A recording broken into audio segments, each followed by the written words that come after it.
Hello there, everybody, and welcome into another edition of Off the Bench. I am your host, Commissioner Filson, and tonight we have another special guest with us, former known as Dixie How's it going? or Jay Gray or just Justin.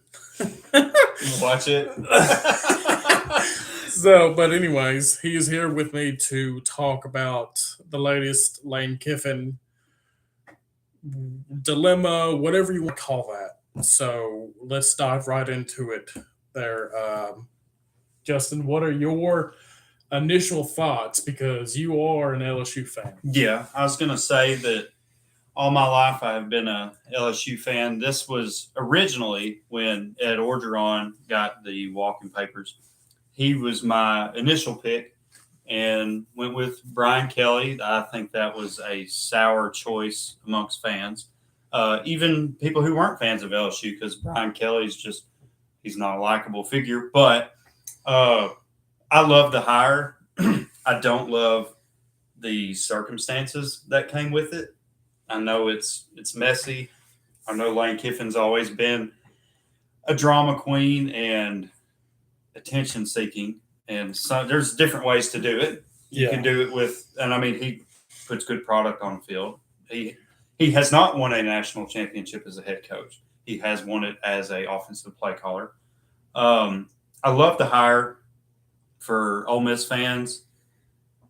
I hate the way that it went down. Just and Ole Miss is a bitter rival. The Magnolia Bowl, I believe, is what it is for LSU fans. I hate it for them. I respect them.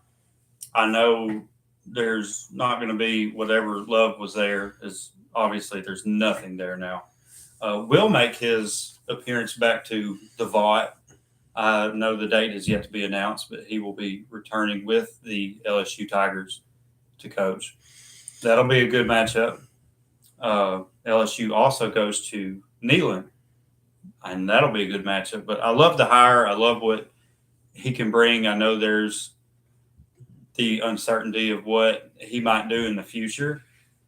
Could happen, but it'll be a good few years till then. What he can bring recruitment wise now, because I know he didn't have that he had it at Ole Miss, but he was a portal king, and if you recruit well and supplement through the portal like I hope he does instead of nothing but portal players. I think it'll be great. Which I think that he will, because that is his background.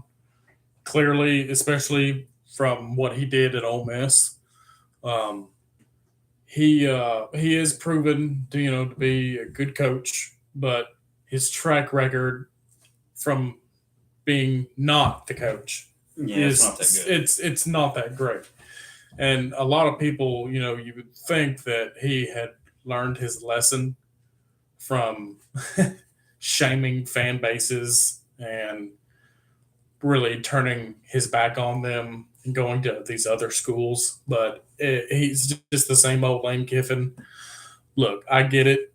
LSU needed to act fast. They needed to act quickly on this, simply because we live in a new era of college football now, where you have to start fast or you will fail. Given point, Brian Kelly this year. Who else? What's the Florida? John Summerall, Billy Napier. Billy Napier, Yeah, Billy Napier. I mean, you name it. Arkansas's previous head coach, Sam Pittman. Look, if you don't use the resources that are around you, you will fail miserably in this new era of football. So, yes, this works to Kiffin's advantage, especially now that he's at LSU, because I believe that he can actually get more recruits in than what he did at Ole Miss.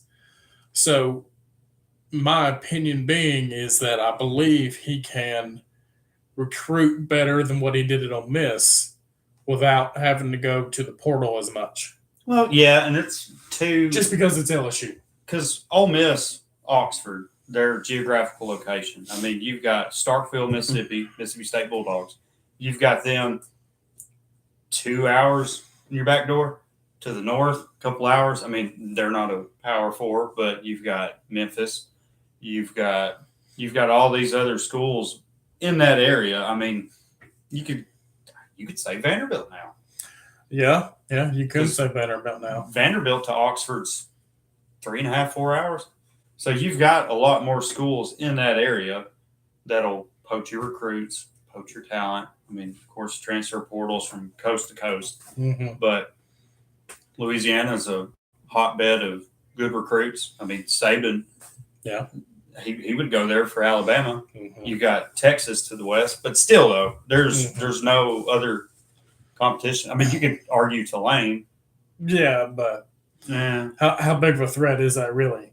Not Especially really. with their head coach leaving now. Now, they have put together a good program, which is yeah, absolutely. another thing on the timing of Lane Kiffin's departure and the messiness of it is the current NIL structure where season ended, Saturday? Now it's conference championships, but you've got to start making moves for next year now. See, yes, and that's another thing. That's another topic about this whole issue here because the NCAA, you can argue that they have ruined college football with this whole NIL and transfer portal mess because you have players and coaches that can do whatever they want to, especially the players. Yeah. They have the free will now to do whatever they want and ask how much money that they want and can get, which to me is ludicrous.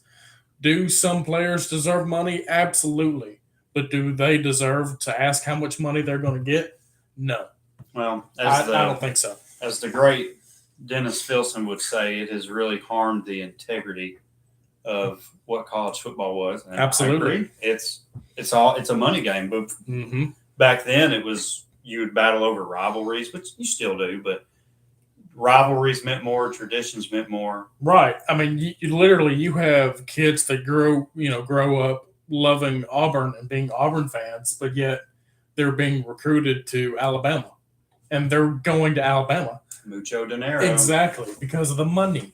Well, it's that his whole NIL has ruined everything. It has. It's turned it more into an NFL on Saturdays. Which is why this whole Lane Kiffin issue with him leaving the way that he did, I blame that on the NCAA more than Kiffin. And I give actually props to Ole Miss's athletic director because Kiffin, he wanted to stay. Granted, from his words, he wanted to stay, to coach them in the CFP. But Ole Miss's AD said, no, if you're leaving now, you need to leave now. You can't stay here and still coach this team when we know you're leaving. Because that causes issues of, poaching players, especially poaching coaches, which he's already done. And he got confronted by his players about the poaching of players and staff. So, which they're allowing offensive coordinator Charlie Weiss to stay through the run and then bounce. But it's broken. Yeah. But that's not the only thing that's broken. I think some of these college football playoff rankings. Oh, these CFP rankings are a joke. They have been a joke since they started the 4-team playoff. So, with that being said, I believe we're good on the whole Kiffin talk. I've said my piece about it. Go Tigers.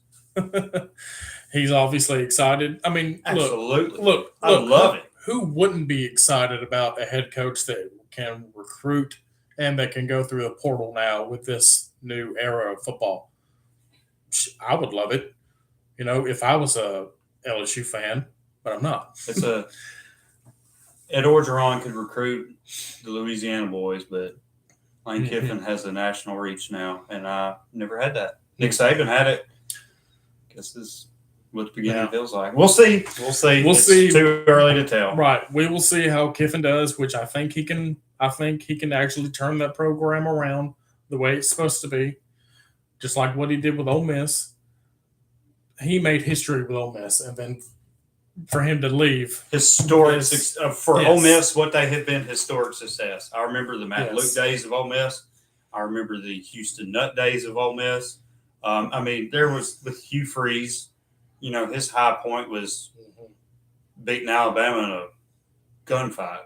Yeah, And no defense. there was a lucky play that was. That is one thing I am curious about is, seeing Ole Miss these past 6 years, they've never had a good defense ever, especially this year, even with them being 11-1. So how does he turn the table with that with LSU? Retaining Blake Baker. Yeah. So LSU offensively was 108th total offense last year. 108. That's garbage. The defense, however, I can't give you the exact pinpoint number. It was a top 25 unit. They had one collapse. Texas A&M second half was just that's bad. It was horrible. There's no adjustments. Awful. But at the same time, it's kind of tough when your defense is on the field. Right. Play in, play out. Your offense is literally run up the middle, run up the middle. Next thing you know, offense is third and long. Screenplay, it doesn't work. Punt the ball back. So LSU defensively, I was really wanting them to retain Blake Baker. I know he was getting looked at the Tulane job, and I saw reports today that he is going to be sticking around as LSU's defensive coordinator. I did see that too, which I believe that will help you out tremendously. Well, to turn what that defense was under previous defensive coordinator Matt House, that defense from him was a leaking sieve. Mm-hmm. And there was nothing. I mean, you had the Weeks brothers, you had Perkins. I mean, I remember a couple of the backfield players like Sage Ryan and all them, but they departed. He went to Ole Miss, by the way. It's just retaining that defensive coordinator. That's a start, and you keep the continuity of what you got. You can continue to build off that, because I know it would be hard with the players there now to come in, implement a whole new scheme. So pair his offensive genius. Might be a couple of bumps in the first year due to getting the talent he needs. Yeah. But anything is better than 108th. I mean, they were probably, besides Kentucky, probably the worst offense in the entire SEC. Arkansas had a good offense. They just didn't have a defense. So LSU's, All right. Well, a lot of hurt. Yeah, a lot of hurt. Trust me, I have early years.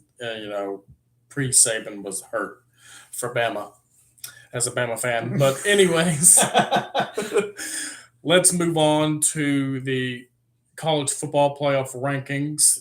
Tonight, they released their latest rankings before the conference championships play out this weekend. So let's go over that real quick. Number 1, we have Ohio State, obviously.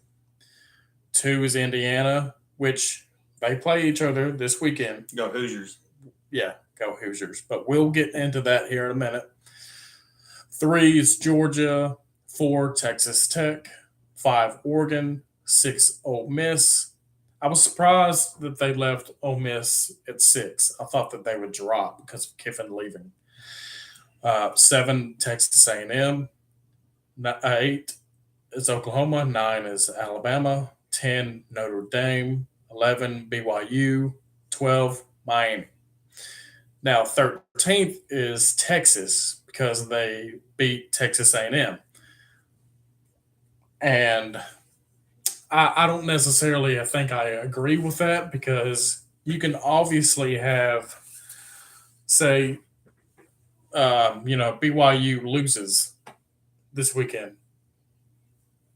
That's like the only way that I can see Texas being considered to be in the playoff.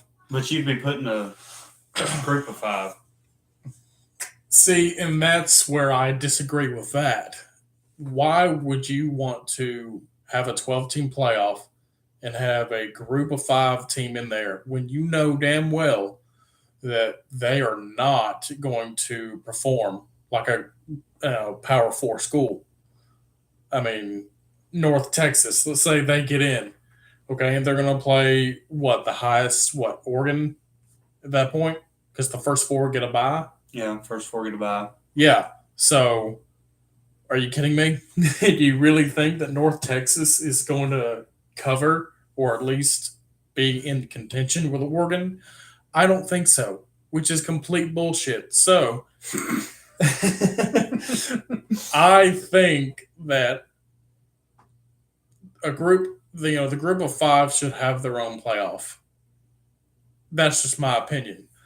That way, they have better competition in their own league rather than the Power Four here. Just my thoughts, because I'm afraid that they're going to expand this playoff to 16 teams at some point in time. You know they will. Oh, well, yeah, it's all because of this, the money, but which is beyond stupid, in my opinion. If they were to expand this at all from what they had at four, I would have suggested eight. It's just, I don't know, the whole Texas one. eh, Texas moving up, that was a great win, phenomenal win.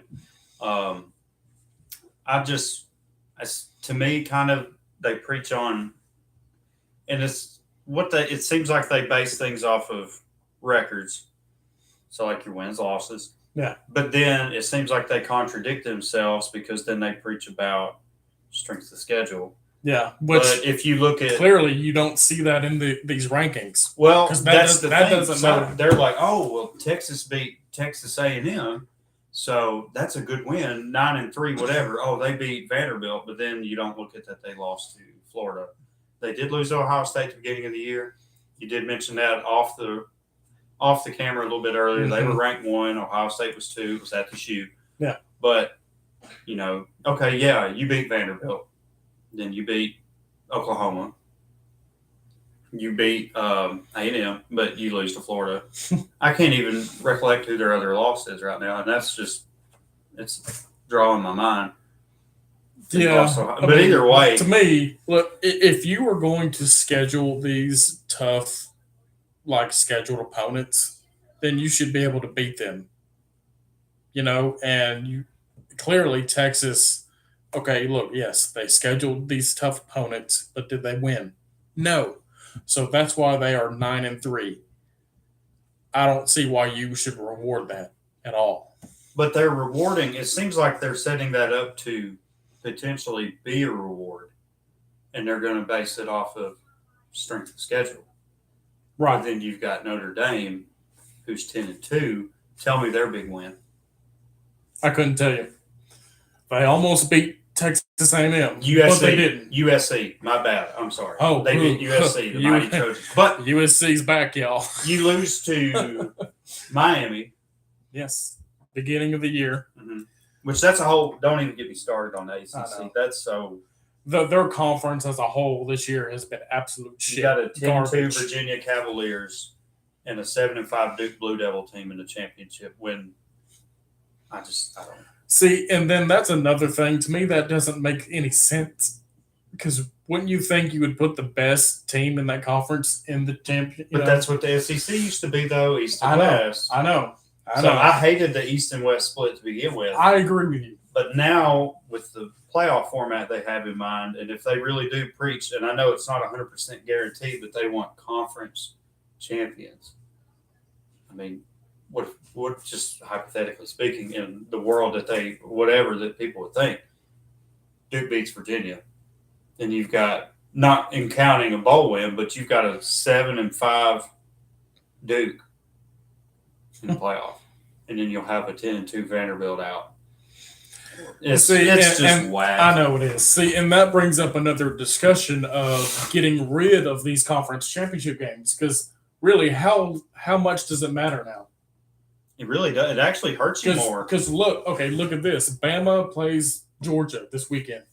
So what if Bama loses? That's 3 losses on their schedule. But they made it to the conference championship. Do you reward that with putting them in, or do you take them out for losing?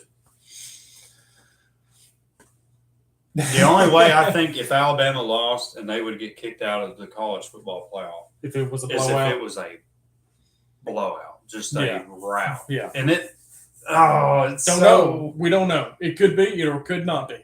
Who knows? I'd like to see North Texas in though if we're picking a Power 5 school. Or a group of 5. I think they're frisky. I like them. I know Tulane. They have a really good quarterback. And I know Tulane's everybody's favorite, but John Summerall left. How's the team going to respond? They could respond with grit and integrity and try to make the best push that they could. See, Lane Kiffin, he left Ole Miss. How is Ole Miss going to respond? I think they'll respond with fire. I do not think they will win because the championship. Pete Golding is not the interim head coach; he is the full-time head coach. Yeah, sorry, Bama fans. He's permanent.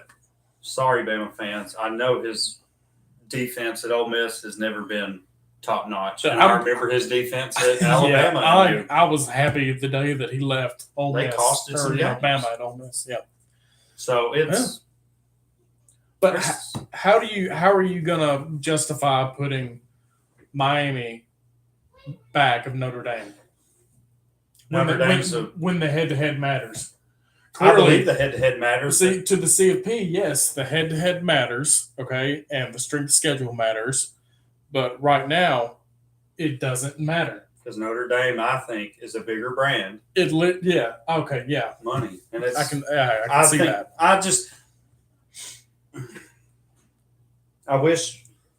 I wish we would get rid of the whole committee. Anyways, I think you'd fix a lot of people's gripes, and I know it's a lot of people's gripes about Notre Dame. And they'll get in there, and then they'll win a close game, and then they'll get pantsed. But I wish, and it's never going to happen, I wish Notre Dame would join a conference. I wish they would too, but look, I mean, if you were in Notre Dame's shoes or a fan of them, would you want them to be in a conference? No. Yeah, because guess what? Their schedule is easy every single year. They play the same opponents every single year, and they get rewarded every year. This is the second year of the 12-team playoff, and yet they are gold right now to making it in, even ahead of Miami, which is. But I could make a case if you want to do recency bias. You could make a case Notre Dame because they did get upset by Northern Illinois last year, and then they went all the way and lost till the very end, a close game in the championship. So they did respond. They did beat Georgia on that run. Yeah. So you could make that case, but then again, you look at it this year, and it's the same thing everyone says every year. Who have they played? Exactly, and yeah, that was last year, but this is this year. So they do have a good running back. They do, but that's all that I have, in my opinion. I'm sitting here against it, and then I keep trying. I see myself making arguments for. I don't know. I see both sides of the coin. Yeah. It's frustrating. Everybody outside of Notre Dame wants them to join a conference, and to see them actually have a better schedule lined up every year. Mm-hmm. But that's never going to happen. They're always going to be an independent, and they're always going to be in the playoff if they keep winning like they do against all these crappy teams. But anyways, so let's turn our attention to conference championship week. So do you want to do the group of 5 conference championship games first, get those out of the way? Or do we want to stick with the Power 4? You can do group of 5, do an appetizer. Yeah, okay. So in the CUSA, the first game that I have is Jacksonville State versus Kennesaw State. And the over-under for that is 59.5. And Kennesaw State is favored by 2.5. So I really don't know a lot about these teams, if we're being honest. But I do know, like, the lower competition that these teams are, the more points that they usually score. So with knowing that, I think I like the over 59.5 this week for that game. Yeah. I'm going to take the over, and then I'm going to go under puppies. I love a good underdog. You're going to see me pick a lot of underdogs, but I'm going to pick Jacksonville State. I mean, just outright. Now, one group of 5 team that is intriguing, it's been intriguing all year, is James Madison. They have really, caught themselves up in the conversation of maybe making it to the playoff. Need a lot to happen, though. They need a lot to happen. That is true. which is why I am going to go James Madison minus 23.5. And I'm going to go the over with that too. Yeah, 47 and a half. I think for their, um, I'd say for their level of competitive play, their opponents. I mean, I'm like you. I'm going to be honest. I don't religiously watch these games week in, week out. I would love, was it Wednesday night Mac or Thursday night Mac football games? Yeah. I'll watch those. But James Madison, I know some Bell. But I have glanced going through ESPN and Bleacher Report all weekends and seeing some games of theirs. They've got for their competition, have a good defense. And I don't know much about Troy. Only thing I know really about Troy's, upset a couple years ago. But beyond that, right? No. Are we? No. Are you? No, I'm going to pick James Madison on this one. Yeah, I agree with that completely. If y'all don't know, we do a college football fantasy too. So I had James Madison's quarterback all year, and he balled out for me every weekend. I loved it. So the last group of 5 game that we're going to go to is this Tulane and North Texas matchup. Because, again, that could be in the playoff discussion who the last team is. So, you know what? Give me North Texas minus 2.5 over Tulane. Did I finally talk you into? Yeah, I like North Texas. I'm telling you, dude, they're a frisky team. I think I watched them. I watched one of their games start to finish. It was when they played USF, and I know it was close at the half. And then I think the floodgates opened. I think it was like a final score. I can't give you the exact number. I think they were in the 50s or almost 60s. But, I've been taking the over these last 2 games. I think I'm going to take the under because the under, dude, it's 66.5 points. That's a lot. That's a lot for college football. Can it happen? Absolutely. But with it being conference championship week with these 2 teams, I don't think I see it. I'm going to take the over. Are you? Okay. Nice. I'm going to take the over. Nice. Okay. Now we move on to the actual Power 4 games of this weekend, which are a better competition, obviously. So first up, we have BYU versus Texas. And again, this game will determine, do you put Texas in if BYU loses? Do you, does North Texas or Tulane get in if Texas Tech beats BYU? Who knows? But Texas Tech beat them pretty soundly a few weeks ago at home. So, and again, I think I'm going to go with Texas Tech here. Give me Texas Tech minus 12.5. And I think I like the under in that one game too, 50.5 points. I'll take the under. I'm going to take the over. Yeah, you'll take the over. I'm not doing point spreads. I'm doing money lines. I'm going to go for it. BYU. They retained their coach. I mean, now reports are saying that BYU's head coach is probably going to Penn State. I saw today they blocked it. Really? I saw today. I believe it was around 4:00. I can find a report here shortly.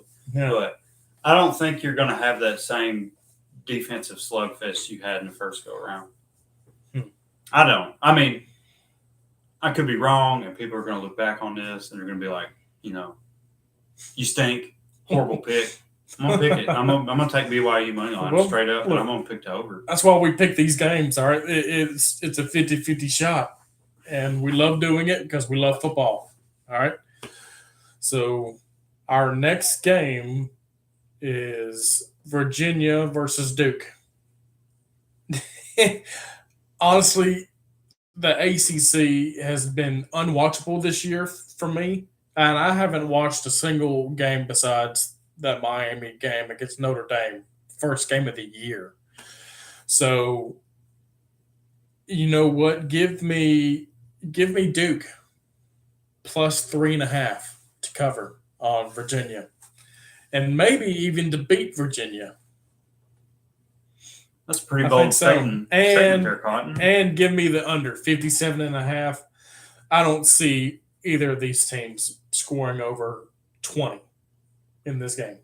Yeah, it's probably going to be out of the Power Four conference games. That's probably going to be the least watched. Yeah, that. Give me Virginia minus 3.5. Give me the under. Okay. Yeah, we agree on the under, but we don't agree on the spread here. That's okay. I like it. Now, the next game we have here is Bama versus Georgia, SEC Titan clash up right here. So they are having Georgia favored by 2.5 points. And the over-under is 47.5. And you know what? I think I like the over in this game here because both teams are going to have a lot to prove, especially Georgia after what Bama did to them earlier this year at their home field, too. So I I like Bama to cover. I don't think they can necessarily win, but I think that they can cover. So give me Bama plus 2.5. Give me the over. Yeah. I think Bama covers and Bama wins. Okay. They always do. I mean, other than the national championship game a few years ago. Yeah. But everyone always, and as much as I would love for a Georgia win, the media always overhypes Georgia. Oh, makes I know. them out to be this buzzsaw that Alabama can't get through. I know. And what does Alabama always do? I know. This will be the one time I'm wrong, but I don't know. But I know. But to me, so I look at this in the past month. So with Bama, Bama has been struggling with their offense the past month of the season. Clearly, it showed against Auburn, against Oklahoma. So Oklahoma's got a good defense. Right, but we did lose Jam Miller, so that is one concern of mine because we haven't been able to run the ball at all this whole season until this past week against Auburn, and then Jam Miller gets hurt. So that's concerning to me because I feel like we are back to being one-dimensional. I don't know. I'm not a Bama fan. But I think the Iron Bowl itself is an anomaly, or anomaly, whatever that word is. It's a rivalry weekend. You're always going to get played close. Mm-hmm. But I know Jam Miller was a good running back. I do not know the second string running back. I think he's sufficient. Daniel Hill? Yes, Daniel Hill. I think one thing that Alabama was missing in the Iron Bowl, and I know people are going to be like, what? But Josh Cuevas. He's also out for the championship game. He is? Yes. Oh. Yep. Yeah, I know. So Ryan Williams, they're gonna have to. He's got to step up. He has got to be doing something other than just standing there on the sidelines. I don't understand it this year. I just don't. So, with our mentions on the live stream here is the beautiful and smart Bree F. She says that she likes plus 3.5 with Duke. So she likes Duke to cover on here. Yeah.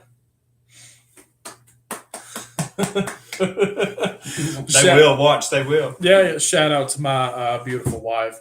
She's the best. So now then, who did you have again in Bama, Georgia? Bama?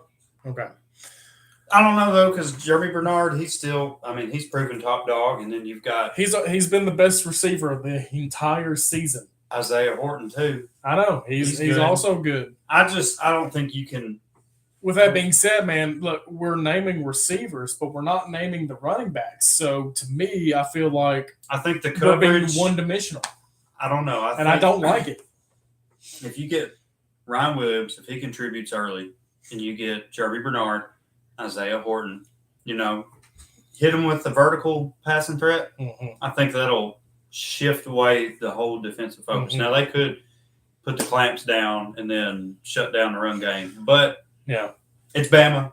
I know. But It's Bama. Look, Georgia, they are a completely different team than what they have been at the beginning of the year.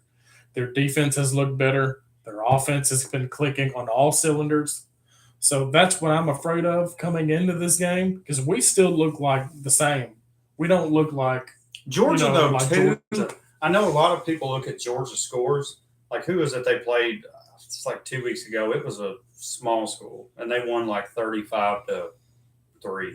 No. You'd think they'd win 70-0. Georgia can afford a lot more to be vanilla play calling and save the best for when it matters. Right. So here I am again, though, like earlier, contradicting myself. Good matchups. I'm looking. That's the one I'm looking forward to the most over Indiana, Ohio State, which is a good one. Yeah, don't get me wrong. I mean, the Ohio State Indiana game, man, that's going to be a great game, obviously. But the more intriguing matchup this weekend is Bama Georgia, and it always has been, and it always will be because it's better competition. That's just how I feel, and that's just the way anybody should really feel if you're down here in the South. I think it has more. I mean, Ohio State, Indiana, I don't think there's really any playoff implications in the line on that matchup. No, Indiana can get blown not. out. They're going to drop 5-4, whatever. Yeah. They're a lock. BYU, Texas Tech has complications. Really, whoever wins that's in because that's going to free up the spot for the group of 5. Right. Whomever that may be. Duke, Virginia. Pure entertainment value, though, Georgia, Alabama. Oh, absolutely. There ain't no doubt about it. But so this Ohio State and Indiana game, you can argue that one team is complete all around and one team is on the rise to be that way, which I say that, and Ohio State, they are the most complete team out there. But can you really say that with their schedule this year and who they played? I don't think so. I don't know. I mean, look, their only 2 toughest teams they played this year have been Michigan and Texas at the beginning of the year and at the end of the year. You can't really say much in between. They do this every year. I mean, look, you can't even say that with Indiana either. They beat Oregon. Oh, wow. Big whoop. That was their only big major win of the whole year? That's still a good win, though. It is a great win, and they did beat them at Oregon. Well, I get it, but Ohio State's schedule. Other than that, who have they beaten? They struggled against Penn State, and Penn State didn't even have James Franklin. Well, I just know what happens, and I hope I'm wrong, but they don't play anybody, and then come playoff time, they run a gauntlet, kick everybody's ass, win the championship, and then it's just I don't know. I think what's that over under 48.5? Yeah, 48. Give me the under. I think it's going to be one of those wacky scores where it's like going into halftime like 17-11. There's going to be some weird safety. It's going to be I want Indiana to win just because Me too. They've never been here. Well, I mean, they've been here last year, but to the level of success that they're having. Yeah. Indiana, dude, is a basketball school. They're not a football school. No. But this year, clearly, it looks like they are becoming a football school for once. But you know what? As much as I hate to say this, but give me Ohio State -4.5. I think they cover. No, I'm going to go with my under, puppy. Yeah. Give me Indiana. I think they're going to. I'll go with the under on the points. Oh, yeah. Definitely. I'll go with the under on the points. I mean, there's just not. I mean, Fernando Mendoza is a Heisman talk, but. See, now, yes, that's another thing. That's another topic we'll get into here in a minute. So, okay, so we went over the conference championship games this weekend, and we'll see how we do. We'll see how we performed. Um, One mentioned on here while we are live, Digital Preacher says, I'm guessing it says that Ohio State's schedule has been awful. That's, I mean, who have they even played? Which I agree. Who have they even played? Who have they beat other than Texas and Michigan? And can you even consider Michigan being a top 25 team? No, I don't think so. No, No. no. Oh, well, I think I think they're good where they're at. The media overhypes the Big Ten every damn year. They do, but That's why there's CFP bias. there's good teams in the Big Ten. But there's like the SEC. There's good teams in the SEC, but there's more The SEC good teams. beats each other up. They cannibalize. Yeah. Yes, every year. There's, I mean, majority of the SEC. I mean, Tennessee. They're all right. I mean, put Tennessee up there. I mean, I got to give a shout out to Vanderbilt. Anchor down. I want Anchor nothing down, but baby. Vanderbilt to get into the college football playoff. I know. Look, I want nothing but for that to happen too, but they just stayed where they're at, ranked 14th. I don't see it happening. No, it's not going to happen. It's not going to happen at all. It's a shame. It is a damn shame. Now, will Diego Pavia be invited to New York for the Heisman? I hope so too. And I truly believe he deserves a spot up there. He does. It's going to be. I think it's going to be him. It's going to be Fernando Mendoza. Definitely. Now, if Fernando Mendoza balls out against Ohio State this weekend and they win, then you can already go ahead and lock that for him for the Heisman. But what Diego Pavia has done for Vanderbilt, and if you're an avid football fan like we have been, Vanderbilt has been the front doormat to the SEC. Everybody else. That's where you get your foot and you wipe your feet off. You leave the crap outside before you go play your big opponents. Yeah.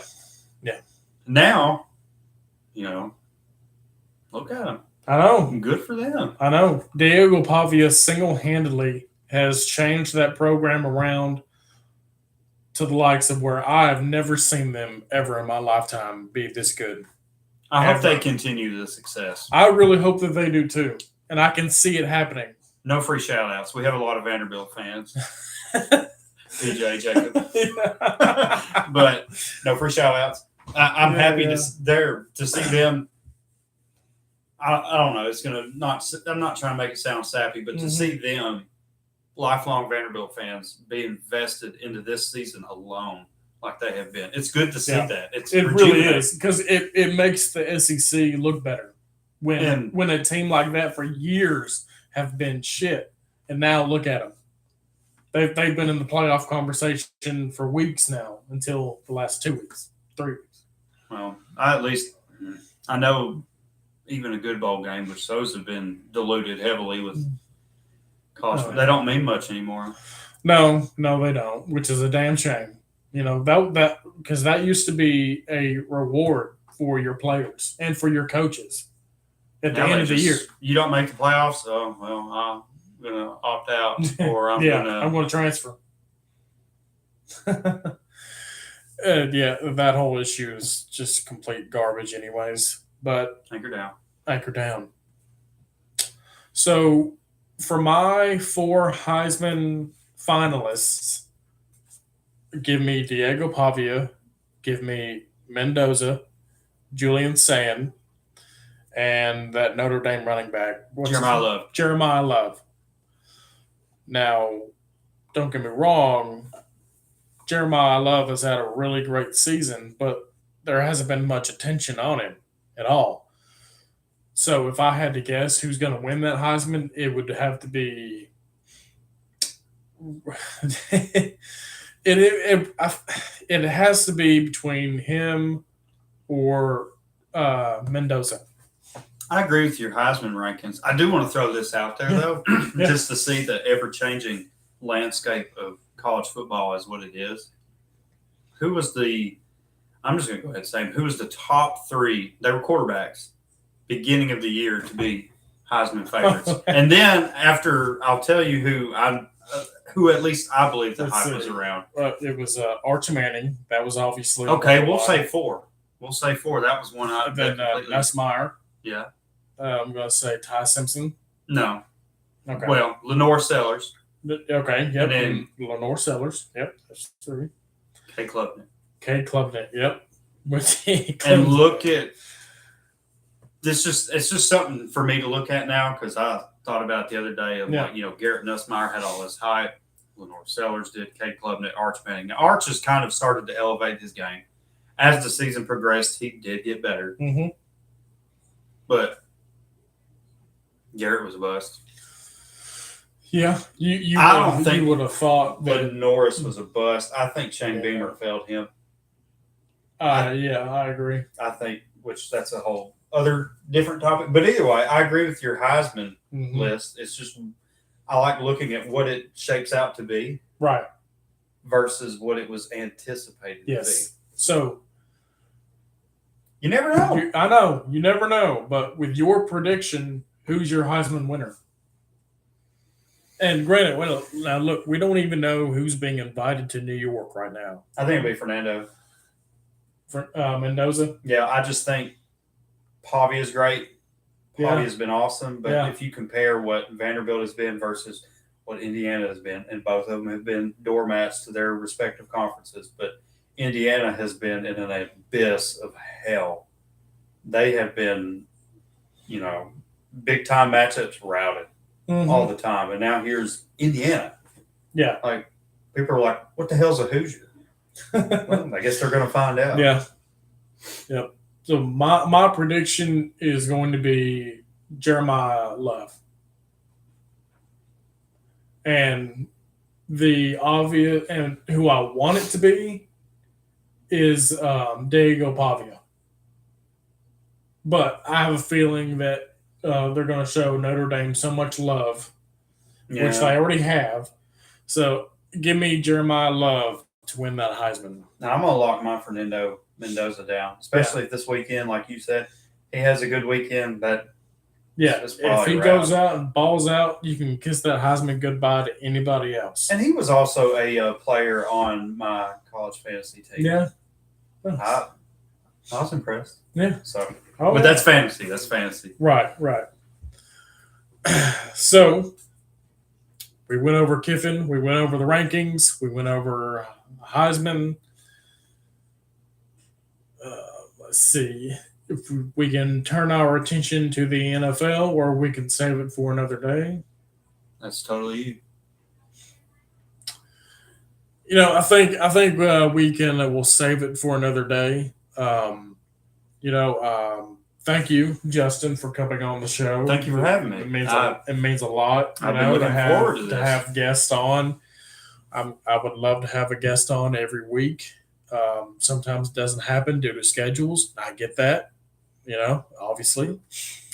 So thank you for coming on and doing this with me. And can't wait to see what our predictions look like. Mine's probably going to be shot all to hell. But you know what? It's fun. It's predictions. Oh, yeah, absolutely.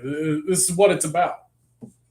I love talking ball, obviously, and so with that being said, guys, thank you, all of you who joined in and mentioned in the mentions in the comments. I love that. Keep doing it. And we will see y'all next week. And God bless. Go Tigers. Roll Tide.